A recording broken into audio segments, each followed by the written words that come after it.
예수님의 12제자 살피는 5번째 시간입니다. 우리 12제자 이름을 또 한번 복습을 해보도록 하겠습니다. 화면을 보면서 다 같이 한 목소리로 이름을 읽어보시기 바랍니다. 시작. 베드로, 야고보, 요한, 안드레, 빌립, 바돌로메, 마태, 도마, 알페와 아들 야고보, 다데오, 가나안인 시몬, 가룟입니다. 이 순서에 따라서 오늘은 4번째로 이름을 올린 안드레에 대해서 살피겠습니다. 우리나라에 세계적으로 유명한 2개의 전자회사가 있습니다. 어떤 회사입니까? 삼성과 LG전자입니다. 과거에 이 2 회사 회장이 이런 말을 한 적이 있습니다. 삼성 회장은 한 명의 천재가 수만 명을 먹여 살린다. 바로 인재의 중요성에 대해서 강조를 했습니다.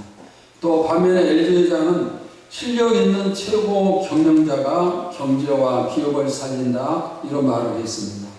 두 사람의 말 중에 누구의 말이 맞을까요? 천재 대 실력 있는 경영자 둘 중에 누가 더 중요할까요? 기독교 역사를 살피면은 두 사람의 말이 다 맞습니다. 한 사람의 훌륭한 목회자, 즉 기업으로 치면은 최고의 경영자가 힘있고 영향력 있는 교회를 만듭니다.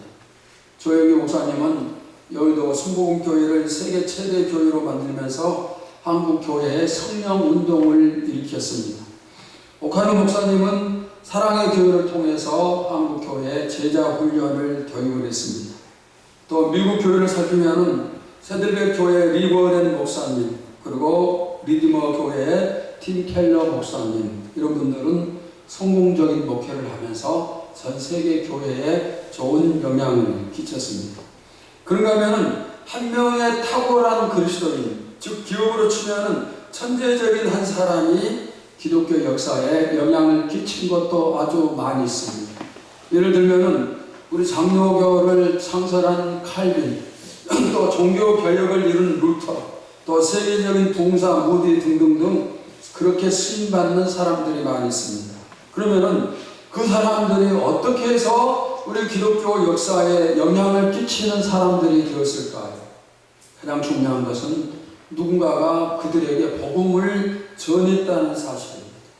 누군가가 전도를 했고 그들이 그 전도를 통해서 예수를 믿고 그 다음에 기독교 역사에 기록될 만한 사람이 되었습니다. 칼빈되게 한 사람이 누구일까요? 본인이 스스로 그렇게 되었을까요? 그게 아니에요. 누군가가 칼빈에게 복음을 전했습니다. 우리는 칼빈의 이름은 잘 알지만 그를 전도한 사람이 누구인지는 모릅니다. 루터를 루터되게 한 사람이 누구입니까? 우리는 루터가 중세시대 종교개혁을 이룬 아주 유명한 사람임을 잘 알지만 그 루터에게 누가 복음을 전했는가? 그것은 알지 못해요. 만약에 루터에게 전도한 사람이 없었다면 그가 예수를 안 믿었을 것이고 그러면 종교개혁도 어려웠을 것입니다. 종교개혁이 없었다면 우리 개신교, 우리 교회가 세워지지 못했겠죠. 루터에게 전도한 그 사람의 이름은 모르지만 그 사람은 어마어마한 일을 한 것입니다. 여러분, 이런 사실을 통해서 우리가 왜 전도를 열심히 해야 되는가, 그 이유를 알 수가 있을 것입니다. 내가 전도해서 예수 믿게 한 그 사람이 훗날 칼빈이 되고 루터가 되고 무디가 될 수도 있습니다. 그러니까 열심히 전도를 해야 됩니다. 칼빈을 전도하고 루터를 전도한 그 사람들이 하나님께 얼마나 큰 칭찬과 큰 상을 받았겠습니까? 이런 사실 생각하면서 우리도 열심히 복음을 전하기를 소원합니다. 내가 전도할 때 열매를 맺지 못할 수 있어요. 그러나 끝까지 복음을 전하고 또 전할 때 언젠가는 열매를 맺을 것이고 그 사람이 평범한 그리스도인이 될 수도 있지만 때로는 기독교에 큰 영향을 끼치는 그런 사람이 될 수도 있다는 사실입니다. 우리가 12제자를 살피면서 첫 시간에 누구를 배웠습니까?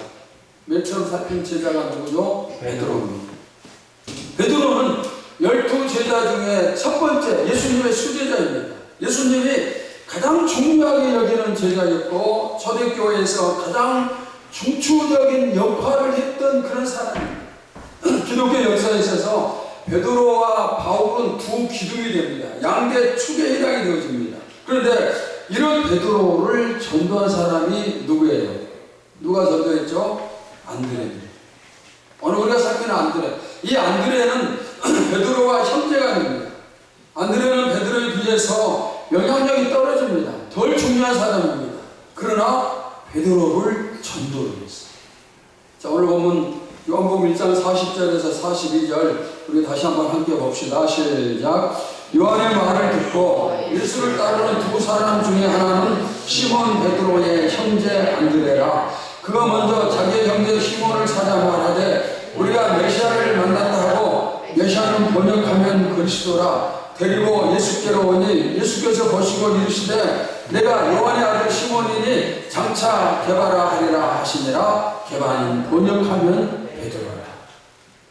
안드레가 예수님 먼저 만났어요. 그 다음에 안드레가 베드로를 예수님께 데리고 갑니다. 여러분, 이것이 얼마나 큰 일인지 모릅니다. 오늘 살필 인물이 바로 이 안드레입니다. 자, 그러면 안드레는 어떤 사람인가? 첫째, 그는 결단력 있는 사람이에요.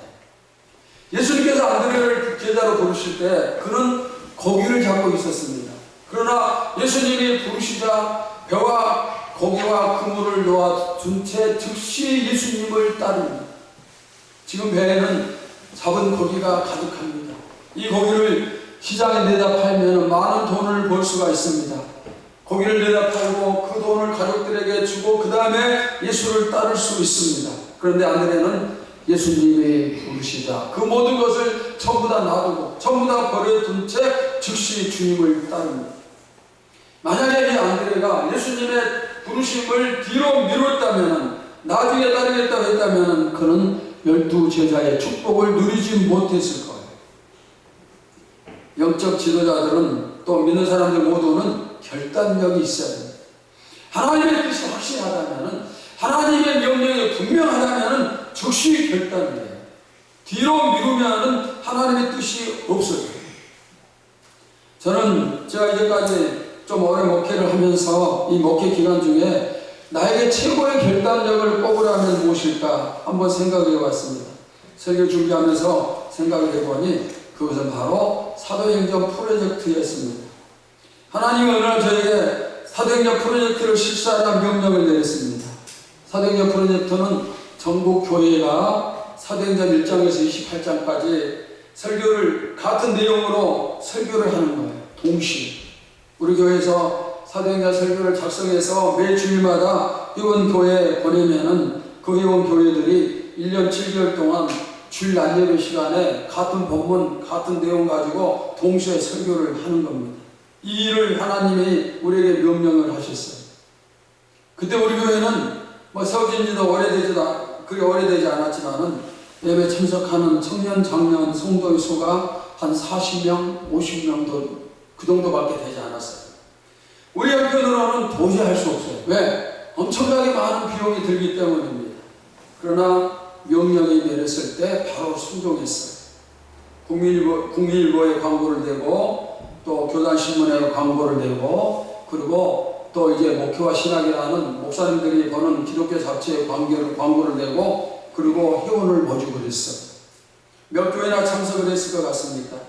우리가 사도행전 프로젝트를 1차, 2차, 3차 세 번에 걸쳐서 행했는데, 그때 전체 3차까지 걸쳐서 동참한 회원교회가 4,520교회. 그래서 주보에 항상 그 교회 숫자가 올라가 있죠. 우리가 명령에 결단했더니 하나님의 승리를 주신 겁니다. 이 사도행전 프로젝트를 진행하면서 목회자 세미나도 또 동시에 또 진행을 했습니다.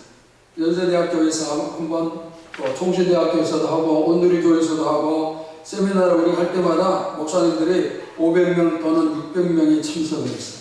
그분들에게 식사를 대접하고 자료를 또 전부 다 무료로 또 자료를 숨기고, 우리 교회가 비용을 들여서 그런 행사를 했습니다. 훗날 하나님 앞에 섰을 때 우리 교회는 이 사도행전 프로젝트 때문에 칭찬과 상을 받으리라고 믿습니다. 우리의 믿음이 결단력 있는 믿음이 되기를 바랍니다. 하나님의 뜻이 깨달아지면은 즉시 순종을 해야 되고, 순종 뒤에는 축복이 따름을 믿습니다. 만약에 순종을 뒤로 미루면은 하나님이 준비하신 축복도 날아가겠죠. 하나님이 여러분에게 기도하라 하십니까? 전도하라 하십니까? 바로 순종하시길 바랍니다. 언제부터 순종인가? 지금 즉시. 사탄은 우리에게 어떻게 접근을 할까요? 너 열심히 기도해, 열심히 전도해. 그러나 오늘까지는 쉬고 내일부터 해라. 나중에 차차 기도해라. 하나님의 계획은 즉시고 사탄의 계획은 차차. 내일부터 차차 나중에 하면 돼. 이것이 사탄의 방법입니다. 또한 이제까지 여러분이 버리지 못한 그런 부분이 있다? 그러면 그것도 결단이 필요합니다. 예수 믿기 전에 내가 가지고 있었던 나쁜 습관, 또 믿었지만 아직도 가지고 있는 세상적인 습관, 잘못된 행동, 그런 것들이 계속된다면 바로 오늘 이 시간에 이 자리에서 끊겠다 결단하시기를 바랍니다. 나는 못 끊어요. 나는 버리지 못합니다. 그러나 성령이 역사하실 때 할 수가 있습니다. 또 이러한 말씀을 들으면서 들려지는 새로운 음성이 있다면 그 음성에도 결단하여서 순종하시기를 축원합니다. 자, 두 번째, 안드레는 실천적인 사람입니다. 베드로와 안드레는 무슨 사이라고 했죠? 형제 사이입니다. 베드로가 형이고 안드레가 동생입니다. 그러나 예수님을 만난 것은 동생 안드레가 먼저 만났습니다. 그리고 안드레가 베드로를 예수님께 데려갑니다. 즉 전도를 실천했어요. 그러면은 왜 안드레가 형을 데려갔을까요? 예수님을 만나보니 형에게 소개할 만한 그런 충분한 그런 사람임을 알았습니다. 그래서 형을 데리고 간 겁니다. 여러분은 예수님을 어떻게 생각을 하십니까? 예수님을 내가 세상 모든 사람에게 소개할 만한 그런 분이다, 그런 분이심을 여러분 믿습니까? 그렇다면 열심히 소개를 하시기 바랍니다. 이 사람에게도 저 사람에게도 소개하고 또 소개해서 그 소개받은 사람들을 예수님 앞에 데려다 놓고 그러면 그 사람이 구원을 받고 주님의 제자가 되어짐을 믿습니다. 우리는 전도하라는 명령을 교회에서 가장 많이 들어요. 두 가지가 뭐예요? 기도하라, 전도하라. 제일 많이 듣는 그런 명령입니다. 전도는 예수님의 가장 강력한 명령이고 유언의 말씀이에요. 설교를 통해서도 매 설교 시간마다 듣고 또 듣는 것이 바로 전도입니다. 그런데 이제는 듣는 데서 그치지 말고 실천을 하셔야 돼요. 실천하시기 바랍니다. 만약 안드레가 베드로에게 전도하지 않았다면 베드로가 예수님의 제자가 되는 게 어려우실 수 있어요. 베드로가 12제자가 되고 그 12 가운데서도 최고의 제자가 된 것은 안드레의 전도 실천 덕분이에요. 우리도 전도하기를 바랍니다. 주님은 오늘도 우리에게 강력하게 너 전도해라 이렇게 명령하고 있음을 믿고 순종하시기를 바랍니다. 그런데 전도할 때 순서가 있습니다. 어떤 순서로 해야 되는가? 자, 사도행전 1장 8절을 보시면 알 수가 있습니다. 같이 봅시다. 시작. 오직 성령이 너희에게 임하시면 너희가 권능을 받고 예루살렘과 온 유대와 사마리아와 땅끝까지 이르러 내 증인이 되리라 하십니다. 여기 보시면은 예루살렘과 온 유대와 사마리아와 땅끝까지 이 지명의 이름입니다. 이거 무슨 뜻이냐면은 너희가 전도할 때 가까운 데서부터 시작해서 먼 데로 나가라 이런 뜻입니다. 저는 가족에게서부터 내 친한 사람에게서부터 안드레는 가족에게 먼저 전도했어요. 우리도 아직 안 믿는 가족들이 있다면 먼저 가족에게 전도하시기 바랍니다. 그러면서 전도의 범위를 넓혀가면 됩니다. 물론 이 순서는 가족이 다 믿은 다음에 다른 사람에게 전도하라 그건 아니에요. 먼저 가족에게 하되 또 다른 사람에게도 하면 되겠죠. 여러분이 예수님께 데려와야 될 사람이 누굽니까? 오늘 이 전도에 대한 말씀을 들으면서 가장 먼저 떠오르는 사람이 누굽니까? 그 사람을 반드시 예수님께 데려오시기를 바랍니다. 우리 교회가 추수감사절을 총동원 전도주일로 지키자고 했습니다. 특별히 그날 많은 열매를 거두시기를 주님의 이름으로 축원합니다. 자, 주님의 이름으로 축원합니다. 자, 안드레 실천에 대해서 특별히 살필 부분이 또 하나 있습니다. 아주 중요한 부분인데 여러분 오병이어의 기적을 잘 아시죠? 이 오병이어의 기적이 너무나 중요해요. 그래서 사복음서, 복음서 네 군데에 전부 다 이 내용이 기록되어 있습니다. 너무 중요한 내용이기 때문에 전부 다 기록되어 있어요. 어떤 겁니까? 보리떡 5개와 물고기 2마리로 남자 장정만 5,000명이 배불리 먹고 남은 것이 12바구니가 되었습니다. 물론 거기에는 어린아이들과 여자들의 숫자는 포함되지 않았기 때문에 이들까지 포함한다면 그 장소에 있던 사람은 한 2만 명 이상이 되었을 것이다, 이렇게 생각이 됩니다. 이 기적이 일어나는데 가장 큰 역할을 한 사람이 누구일까요? 안드레입니다.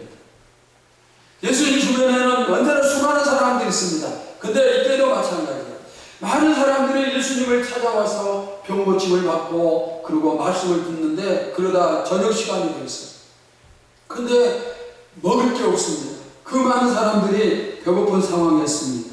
그곳은 빈들이요, 음식을 구할 만한 돈도 없습니다. 설령 돈이 있다 할지라도 음식을 살 수 있는 가게가 없습니다. 예수님이 제자들을 향해서 너희가 이들에게 먹을 것을 주어라 말씀을 하십니다. 이때 제자들은 이런저런 이유를 들어서 주님 불가능합니다. 이 많은 사람들에게 먹이려면 많은 돈이 필요하고 설령 돈이 있다 할지라도 여기서는 음식을 살 수 있는 곳이 없습니다. 너도 나도 불가능하다는 말만 느려놓을 때 그 순간 안드레가 오병이어를 예수님께 가져와요. 왜 가져왔을까요? 이건 별거 아니고 한 사람이 겨우 먹을 수 있는 한 끼의 식사밖에 되지 않지만은 주님 앞에 놓이고 주님이 역사하시면 기적이 일어날 수 있다, 그런 믿음 때문에, 예수님을 향한 신뢰 때문에 가지고 왔음을 믿습니다. 그리고 그의 믿음대로 기적이 나타났어요. 그것에 모인 모든 사람이 배불리 먹는 그런 역사가 나타났어요. 그리고 먹고 남은 음식을 모으니 12바구니가 되었습니다. 그 기적을 예수님이 일으켰지만은, 그러나 먼저 안드레의 실천과 믿음이 있었습니다. 예수님께 가져오는 실천이 있었어요.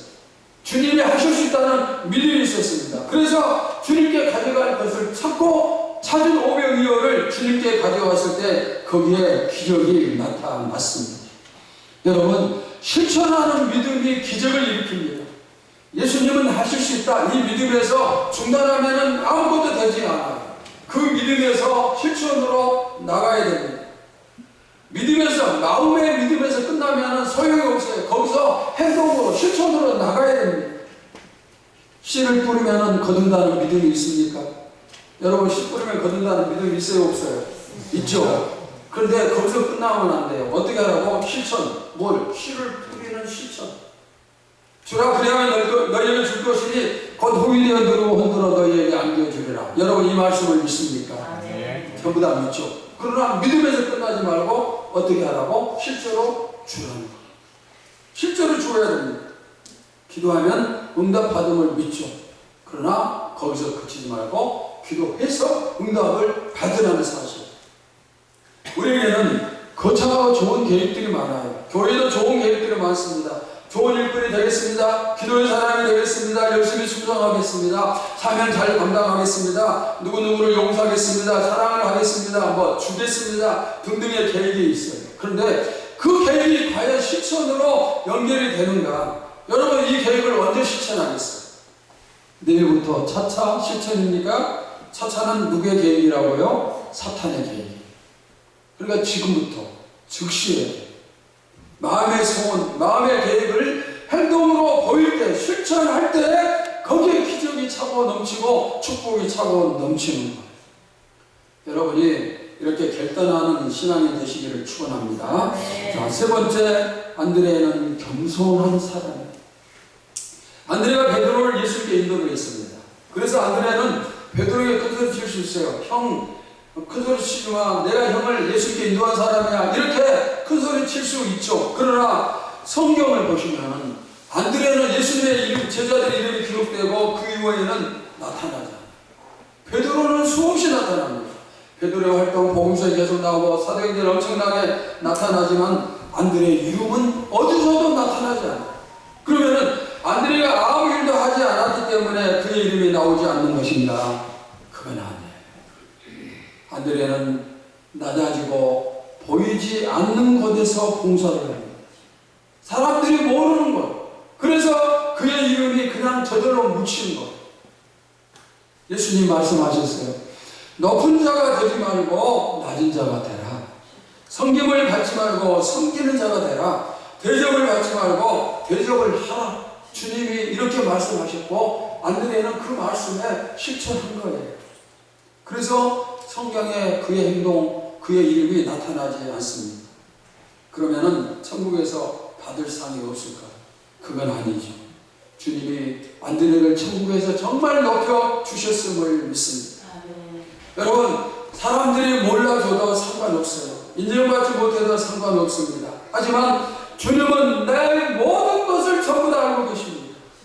우리도 이 땅에서 칭찬받고 상 받는 그런 사람이 되기보다는 천국에서 많은 상 받는 성도가 되기를 소원합니다. 예수님의 제자 중에 안드레와 같은 제자가 있었기 때문에 12명의 제자의 공동체가 잘 운영이 되었겠죠. 거기 제자들 전부 다 베드로처럼 야고보처럼 요한처럼 예수님 곁을 차지하려고 했다면 이 12제자 공동체는 무너졌을 거예요. 안드레를 비롯한 제자들이 서로 주도권 다툼을 했다면 어떻게 됐을까요? 베드로는 주도권 다툼을 했어요. 가장 잘난 체하는 마음이 있었고 자신이 12제자 중에 최고라는 그런 마음이 있었습니다. 내가 제일 중요한 인물이다. 내가 믿음에 제일 좋다. 베드로의 모습이에요. 그런가 하면 야고보와 요한은 어떤 사람입니까? 그들도 제자들 가운데 가장 높은 자리를 차지하고 싶은 그런 마음이 있었고 이 두 제자에게는 남들에게 절대로 지지 않는 그런 마음이 있어요. 그러니까 싸울 때는 천둥처럼 큰 소리를 치면서 싸우고 양보하지 않습니다. 그런데 반대로 안드레에게는 겸손함, 낮아짐이 있었어요. 빛과 소금이라는 월간 잡지가 있습니다. 이번 10월로 제가 읽었더니 한 젊은 청년의 이야기가 나타났어요. 그 이야기를 잠깐 소개를 하겠습니다. 그의 이름은 안수현. 사람들은 그를 바보 우사라고 불렀습니다. 그는 새벽 예배를 사랑을 했어요. 목사님 새벽 설교가 끝나면 이 강단에 올라와서 무릎을 꿇고 그리고 몸을 구부려서 머리를 땅에 대고 기도를 합니다. 재수생 시절부터 그렇게 기도를 했어요.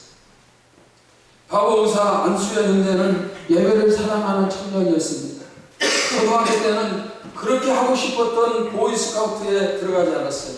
들어가면 주일 예배에 빠질 위험이 있기 때문이었어요. 공부 시간에 쫓기는 재수생 때나 의과대학생 시절 주일을 도저히 지킬 수 없는 인턴을 할 때도 그는 여전히 자신이 다니는 교회 주일 예배에 참석을 했습니다. 그가 인턴 신분으로 있을 때 딱 한 번만 주일 예배에 빠지고 모든 주일 예배를 지켰어요. 그런데 인턴이 주일을 지키는 것은 그건 불가능해요. 기적과 같은 일이라고 합니다. 그런 글을 보고 사람들은 어떻게 그럴 수가 있는가 불가사의하게 여겼습니다. 그러면은 그렇게 불가능한 주일 예배를 어떻게 그가 매주 빠지지 않고 드릴 수 있었는가? 그것은 주일 예배에 참석하기 위해서 자기가 주일에 당직에 걸리면 수단과 방법을 가리지 않고 다른 사람과 그 당직을 바꾸는 거예요. 그래서 주일 예배를 드리는 것입니다. 그렇다고 해서 예배만 드리고 그냥 끝나고 바로 병원으로 가고 그게 아니고 그는 주일을 온전히 하나님께 바치는 거예요. 시험이 당장 월요일부터 시작되어도 찬양대에 서서 찬양을 하고 그 다음에 또 예배가 끝나면 성경공부팀 성경 공부를 이끌고 성경 공부에 빠지는 사람이 있으면 주중에 시간을 내서 그 사람에게 찾아가서 성경 공부를 시키고 그의 책상 앞에는 코람 데오라는 라틴어 문구가 붙어 있어요. 그것은 하나님 앞에서 바로 그런 뜻입니다. 항상 하나님 앞에서 그 자세였습니다. 또 그는 사람을 두려워하지 않았지만 애의도 잊지 않았습니다. 신분이 높은 사람이나 낮은 사람이나 모두에게 늘 깍듯하게 대합니다. 그의 고등학교 시절을 기억하는 분이 이렇게 말을 했어요. 수현이는 어린 나이인데도 인격이 있었다. 다른 학생들은 학력 고사에 나오지 않는 과목 시간이면 영어나 수학책을 꺼내놓고 공부했지만 그는 그렇게 하지 않았다.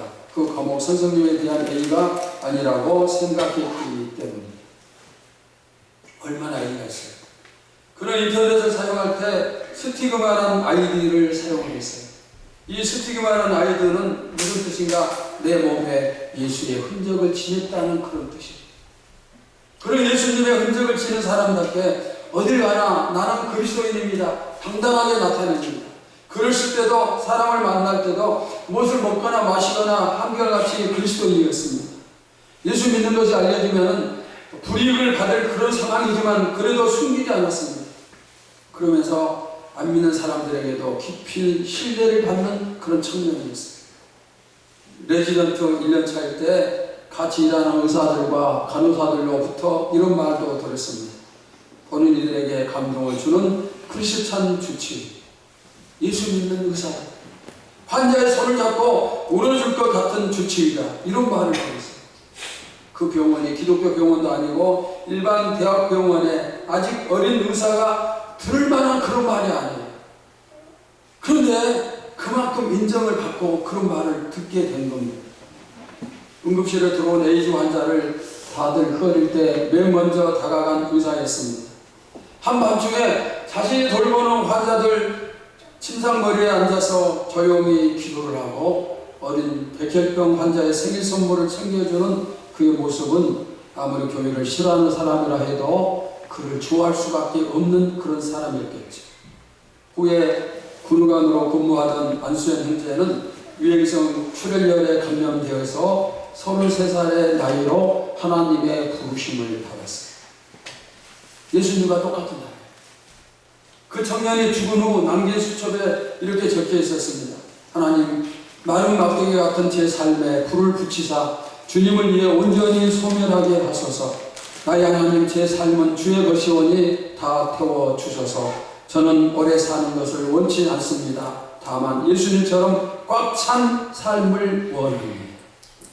그의 수첩에 이 내용의 글이 기록되어 있었는데 이 글은 이 청년이 쓴 게 아니에요. 짐 엘리엇, 미국의 청년 선교사로 에콰도르의 선교사로 파송이 되어서 파송된 즉시 거기 원주민들, 시인종들에 의해서 죽임을 당했던 이 짐 엘리엇 선교사가 썼던 기도문이에요. 그것을 이 안수현 청년이 자기 수첩에 기록하고 매일 보면서 기도를 하는 것이었습니다. 그의 기도문처럼 젊은 나이에 세상을 떠났어요. 전심을 다해서 하나님을 사랑했고 전심을 다해서 이웃을 사랑했지만 그러나 짧은 그의 삶, 정말 짧았지만 충만한 삶을 살았던 바보 의사 안수현 형제를 주님이 얼마나 기쁨으로 받으셨을까.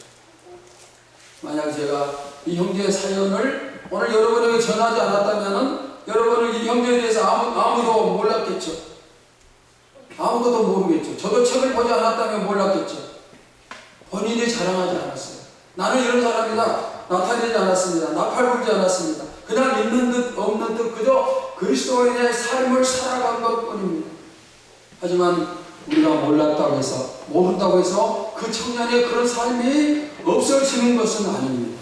알든 모르든 존재합니다. 우리는 알 수도 있고 모를 수도 있어요. 그러나 하나님은 이 안수현 형제의 삶을 확실하게 알고 계시고 그리고 공정하게 그가 행한 대로 갚아주시고 축복하시는 하나님이십니다. 그가 받은 상이 얼마나 컸을지 짐작할 수가 없습니다. 이 청년의 삶이 바로 예수님의 제자 안드레의 삶이었습니다. 그리고 이제 저와 여러분의 삶이 되기를 소원합니다. 겸손하고 낮아지고 또 낮은 자가 되기를 축원합니다. 우리 찬송가 212장 1절 같이 찬양을 할까요?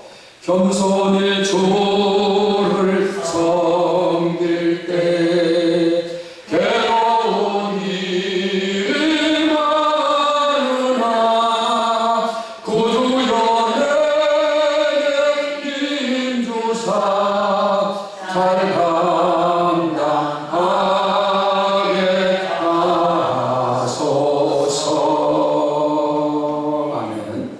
네 번째, 안드레는 순교한 사람입니다. 성경에 안드레의 순교에 대한 기록은 없어요. 그러나 전해진 기록에 의하면 십자가에 달려 죽었는데 예수님처럼 올바른 십자가가 아니라 X자 십자가에 달려 순교했다는 기록이 있습니다.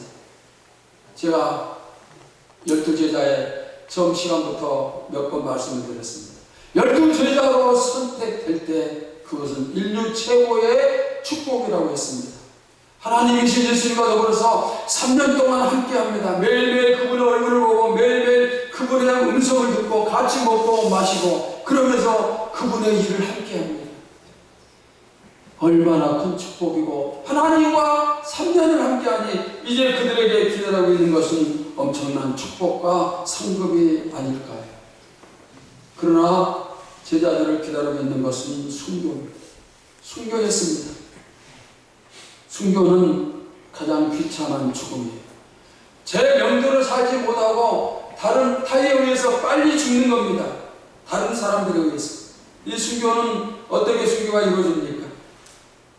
사나운 짐승에게 물려 찢김을 당하고 십자가에 달려 죽고 돌에 맞아 죽고 톱에 휘어서 죽고 몸의 껍질이 벗겨져서 죽고 기름에 튀겨져서 죽고 옥에 갇혀서 죽고 예수 믿는다는 것 때문에 이런 일이 생기는 것, 이것이 바로 순교입니다. 여러분, 참된 제자라면 예수님이 나의 십자가 지셨으니 이제 나도 예수님을 위해서 죽어야겠다. 이것이 참된 제자의 모습이 아니겠습니까? 사랑하는 성도 여러분, 주님이 여러분에게 죽으셨음을 믿습니까? 네. 주님이 나를 위해서 죽으셨음을 믿습니까? 네. 그럼 이제 어떻게 하겠습니까? 아직도 나는 주님 때문에 축복을 받고 건강하고 형통하고 가는 곳마다 머리가 되고 돈도 잘 벌고 높은 사람 되고 등등등, 이것이 여러분의 꿈입니까? 언제까지 이런 꿈만 우리가 가져야 됩니까? 이제는 조금 바뀌면 안 될까요? 바뀌어주면 안 될까요? 안드레처럼, 안수현 형제처럼 나를 내려놓고 나를 포기하고 남을 섬기고 사랑하고 전도하면서 살다가 십자가에까지라도 갈 수 있는 그런 주님의 참된 제자가 될 수는 없을까요? 우리가 그 길 가는 건 너무 힘들어요. 갈 수 없어요.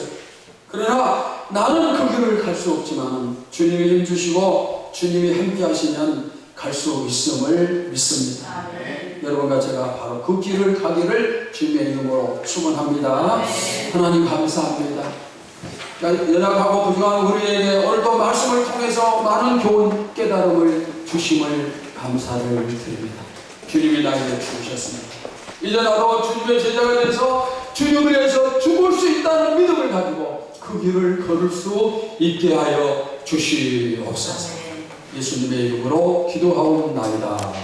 아멘.